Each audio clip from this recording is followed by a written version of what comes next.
Hello, Reds.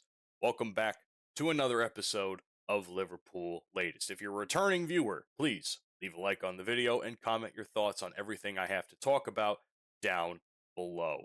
And if you're a new viewer of the channel, I encourage you to subscribe to never miss the latest news, rumors, conversations, opinions, and more, which is uploaded basically every single day here on Liverpool Latest. So thank you in advance if you do. I've noticed quite a few of you have joined us in this endeavor, which is very nice of you. So I hope you continue to enjoy the journey. One journey that has been a little bit painful up until the very end was the January transfer window for Liverpool, and I have made my thoughts on this very well known. I will not sit here and be a broken record because I don't think I really need to. You can go back and watch the videos of me talking about it over the course of even the months leading up to January. But I did see something today that apparently Liverpool put out a video with, I think it was like a round table or a interview of sorts with Richard Hughes, Arne Slot, I think one other person.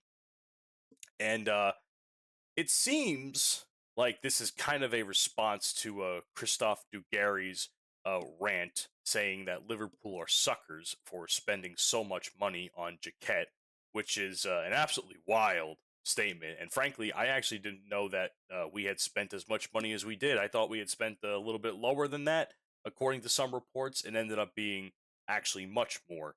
As a matter of fact, the total price from what I'm seeing is 82 million dollars, which I'm not sure if that's just including Jaquette or if that is considering all of the moves that we had made over the course of over the course of the window. So I don't know if it's that much, but which is a little bit ridiculous, but for one person. But if that's the case, I mean, I think we might have got a little bit screwed over there. But that is talk for a different time. What I will talk about, though, is Richard Hughes' stance as far as drawing clear lines of authority when it comes to making decisions for the windows like this, and basically saying that Arne Slot controls football decisions, any and all of them, involving the team, usage of players, tactics, etc., and the recruitment of gaining players is always a collaborative effort, which is not necessarily manager dictated entirely, which I kind of like. And the reason I bring this up is because I don't ever personally like a manager having so much power within a team. I've seen it happen time and time again in regards to multiple different sports, and it never ends very well. Which is why I always am a proponent of GMs, or in this case, sporting directors, for teams like this. People who can do all the analytical, research, have a team behind them to do that, have the negotiations needed without putting so much stress on the manager because obviously they have games to focus on. They can obviously have their input, but I think giving them so much power to and so much authority could be a bit much and a bit stressful. So essentially, to start this off, Richard Hughes said that there is no head coach versus sporting director tension, and that more or less Slot is still backed 100% by the team, which is much to the chagrin of all of us here who support the the Slot out rhetoric that has been popular over the course of the last several months. Another thing he goes into discussing is defending the process of which acquiring players, not necessarily the price. Hughes doesn't explicitly say anything along the lines of him justifying or the team justifying spending $82 million, which again seemingly is only in regards to Jaquette. Doesn't hype him up publicly as a player, and certainly doesn't argue any market inflation. Basically, in the sense he keeps repeating that as long as they have the players, the right players in the first place, they should be good. And it seems like, in their eyes, Jaquette was a good option for them to acquire. Thus, obviously, the deal was made. And it seems like a lot of this, which is again much to my chagrin, is aimed at media, fans, and internally players themselves. in regards to the opinions we have on the window or the current structure of the team. And again, a bit of a statement that says that Slot is backed by the club. Now, where the Dugari comments come into place? I don't think Ren tricked Liverpool by any means with this price. Multiple clubs were circling to acquire Jaquette. Obviously, Chelsea being I think the next biggest one out of the bunch, which luckily worked out in our favor. And I think it also makes sense to buy a player before the breakout. That way you can avoid spending, the hundreds of millions of dollars later on. Do I still think it might be a bit of an overpay? That's yet to be seen, but even Richard Hughes says, judge us, in the future, not necessarily now. So, which I will. I will keep a very close eye on such a thing and judge in the future. So, if you see the consistency of the whole thing and kind of zoom out and take the hate out of it, clearly it was a very quiet January outside of the Jaquette acquirement. But we did get a lot of academy reinforcements and a couple of deferred arrivals. And it seems like a very strong message in unity as a sense of the overall structure of the higher ups of the team, like Hughes, Slot, and so on. So I don't think he's defending the transfer, but some of the language here is kind of odd in the sense where it's like he's not defending it, but it still kind of sounds like he is, and maybe it's just me, but I don't necessarily trust Richard Hughes 100%. It seems like a lot of data-led corporate speak to me, which I'm more than well aware considering some of the jobs I work. So I take it all with a grain of salt, personally speaking. That's just, again, my opinion and my experience. Another thing I'd like to give my opinion about, which seems to continues to get progressively worse, is poor Harvey Elliott. And poor guy continues to be in limbo. At one point, he isn't wanted by Aston Villa, clearly isn't playing for several months at a time. Just recently had a start of maybe a couple weeks ago, which was a shock to everybody. I'm not really sure how well he performed in that start, but my hope is he performed well and proved Emery wrong. But again, I cannot confirm or deny that at this time. We also heard rumors about him maybe joining the MLS and with the North Carolina team. I think it was Charlotte or something. So I don't know. The poor guy is in limbo, and I have to be honest with you, he's taking it a lot more professionally than I would have.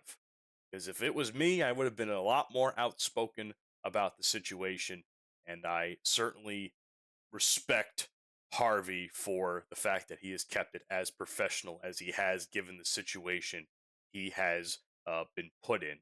So, which sucks because it goes to show that Emery never wanted him in the first place, and certainly did not hide it, given some of the remarks he made towards the beginning of the season. Clearly, the move was made by a previous regime, and the structure of the deal was not necessarily to Emery's liking whatsoever. Even going as far as to say that, in paraphrasing here, nothing's changing with him. But the kicker here, which is odd to me, is that he has to play, and I have it here somewhere in my notes, that he has to play another 3 more games before Aston Villa can become a permanent Villa player. Whether he starts those games or plays in them at all is still yet to be known, but given the infrequency of his playing time, I can honestly say I don't see that happening, which means we can probably recall him once the loan is completed, and we can have a little bit more bolstering up of our depth, which would be really, really good. And I still have a problem with this too, in the sense that Liverpool has kind of hung him out to dry in a sense. where their statements are kind of cold, but might be a little bit coherent if you think about it logically. Uh, and again, I will repeat this in a slot quote from previously in the season. Uh, his situation is clear. He is an Aston Villa player at this moment, and some will take it as a dismissal. Others will take it as a boundary setting, stating that he wants nothing to do with it at this time. It's out of his hands. It's more or less Aston Villa's problem to deal with, not his. Which again might sound disrespectful to some. Others might take it a little bit more logically. And if you take it more logically, odds are you're Dutch and you're on Slot's side to begin with. Let's be honest. Um, we don't know what's going to happen with him. He's not going to get the minutes, I think, and I don't think that Villa's going to buy him for the 35 million that's in the deal that was basically put together. And perhaps, with any luck, there could be a clause renegotiated where he can have a clean exit out of Villa and perhaps return, or somehow, some way, he has a clean exit out of both clubs entirely and decides to play for a different club somewhere in the world, which would suck because I think he would work very well with us, but clearly Slot didn't see enough faith in him to keep him in the first place when he put him on the loan. So that's just my opinion of the situation. Let's talk some injury news, shall we? It seems like nothing's changed as of right now, so let's just get right down to the brass tacks once again. Jeremy Frimpong is a kind of still suffering from that muscle injury that they had at Karabag. Still out for a couple weeks. Doesn't seem like there is any update as far as if he will be back sooner. The good news is it's still not serious, so we can assume that he can come back for the Nottingham Forest game, which is in about 2.5 weeks or so, or 3 weeks even, close to it, on February 21st.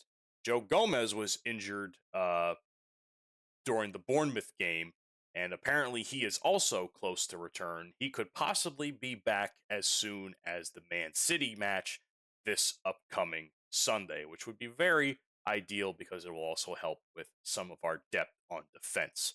Connor Bradley, no shock, season-ending injury with the knee injury. What a shame. Leone, obviously that has not changed in any way, shape, or form. So, I know why they have to include this list.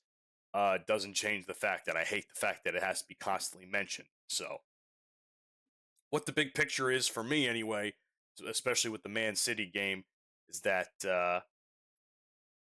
we're basically one big injury away from an absolute defensive crisis. So I pray to God that everybody who needs to stay fit will stay fit.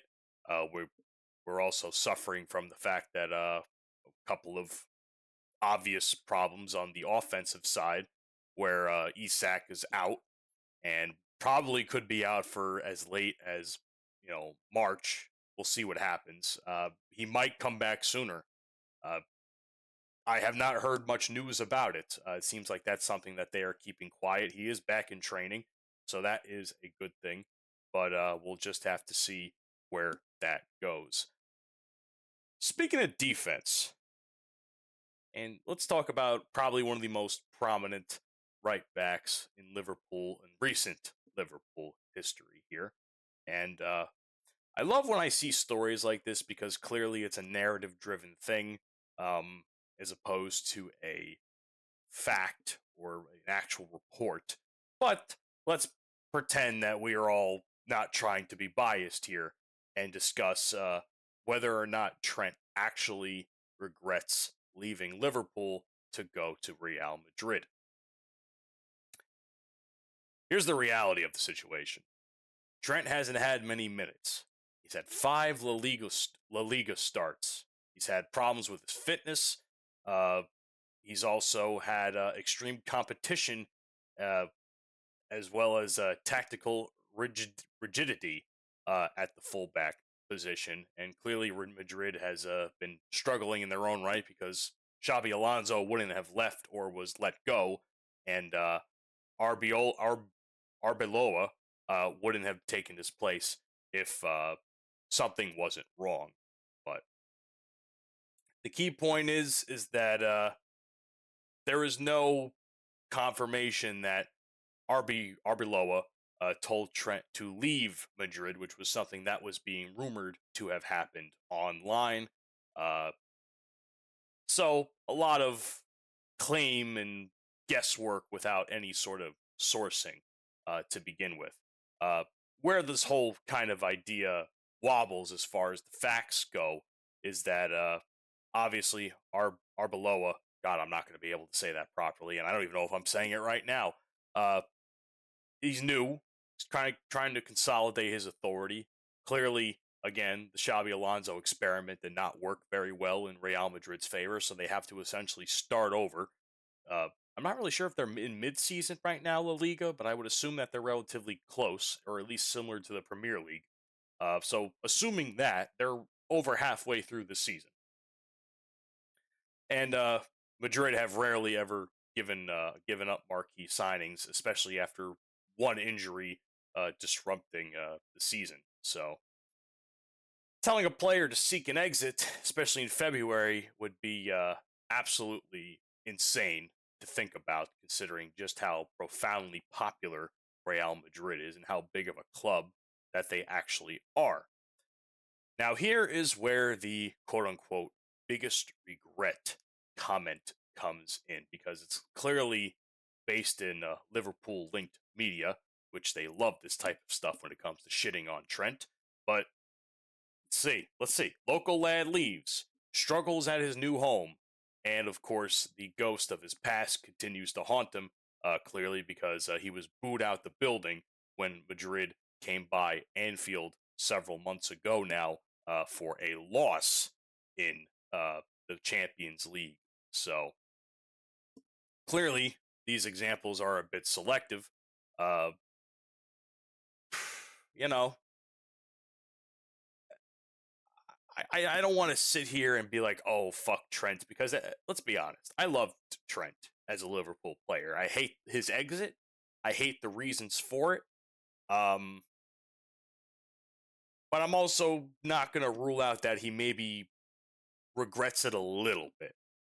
Just in the sense where he thought the grass was greener somewhere else on the other side. Clearly, it's not necessarily all it's been chalked up to be right now. So he's going to feel some type of way about it.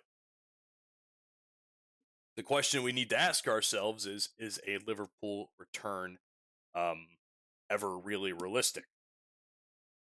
My answer is a resounding fuck no. But according to my summary of the articles I have been reading, it's still, again, a pretty unlikely situation. A regular fuck no as opposed to a resounding fuck no. But, and plus, and I've said this before, Liverpool have already moved on.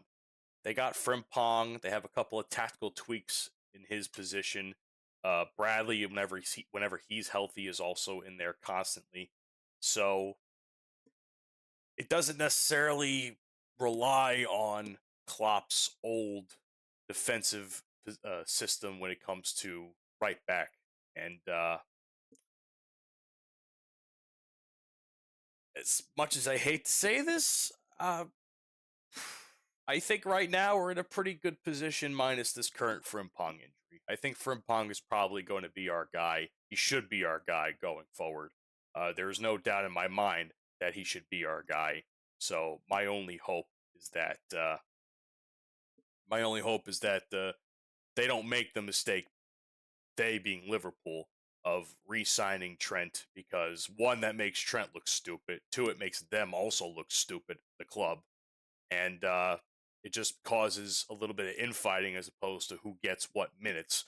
And clearly Trent's not going to take second. I wouldn't think so anyway if I thought I was a world-class right back at one point for that club. So I think we just have to be realistic in the sense that a lot of this is kind of bullshit. Cool to talk about. Fun to shit on Trent, yes. But bullshit nonetheless, because obviously, like, again, there's no evidence that Madrid ever want him to be gone. No indication that Trent himself is panicking or pursuing an exit himself. And clearly, Liverpool have no intention on ever re-signing him, but it's certainly been a difficult adaptation period for him, given all of the change between a new club, a new league, two new coaches in the span of several months. So I got to give Trent a little bit of grace here, and I got to be more logical about the situation. Doesn't change the fact that he's still a rat, though. I love him as a player, but it doesn't change the fact that what he did is a rat move. And I highly doubt that if he ever were to return, that anybody or most people will. I doubt that they'll welcome him back with open arms, at least for a very long period of time. So, with that being said, thank you so much for watching Liverpool Latest today. I appreciate the fact that you're here. Leave a like on the video if you enjoyed, and of course, comment down below with some of your thoughts as well. And as always, if you're new, please feel free to subscribe for the latest news, conversations, opinions, and whatnot. And whenever you join the Liverpool Latest army, if you choose to make that move, know that you will never walk alone. I hope you have a great rest of your day, and I'll see you on the next upload.